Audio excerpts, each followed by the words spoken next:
নমস্কার। আপনার বিবাহ হচ্ছে না, আপনার কোনো পাত্রী বা পাত্র আপনার পছন্দ হচ্ছে না, বা আপনার বিবাহের যোগ হচ্ছে না, আপনি প্রচন্ড বিরক্ত আছেন, তার জন্য একটা ছোট্ট উপায় করবেন। বৃহস্পতিবার দিন সকালবেলায় স্নান আদি করার পর একটু হলুদ নেবেন, হলুদের মধ্যে জল দিয়ে ভালো করে পেস্ট বানিয়ে নেবেন। বানিয়ে নেওয়ার পর আপনি কলা গাছের সামনে চলে আসবেন। সামান্য একটু ছোট কলা গাছের পাতা নিয়ে আপনি আপনার নাম লিখবেন, চাই জাতক হোক বা জাতিকা হোক।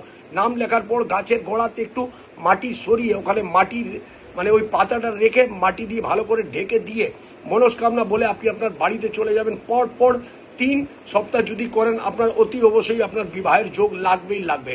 আর এর বাদে যাদের যাদের বিয়ে হয়ে গেছে তাদের বিবাহিত জীবন ভালো যাচ্ছে না, ঝগড়া ঝামেলা লেগেই আছে, তাহলে স্বামী হোক বা স্ত্রী হোক সেম এই ক্রিয়া করতে পারেন। কিন্তু তার সাথে খেয়াল রাখবেন, আপনারা কলা গাছের পাতার মধ্যে স্বামী স্ত্রী দুজনেরই নাম লিখবেন, লিখে এই ক্রিয়া করুন। দেখুন আপনার বিবাহিত জীবনে ভালো হবেই হবে।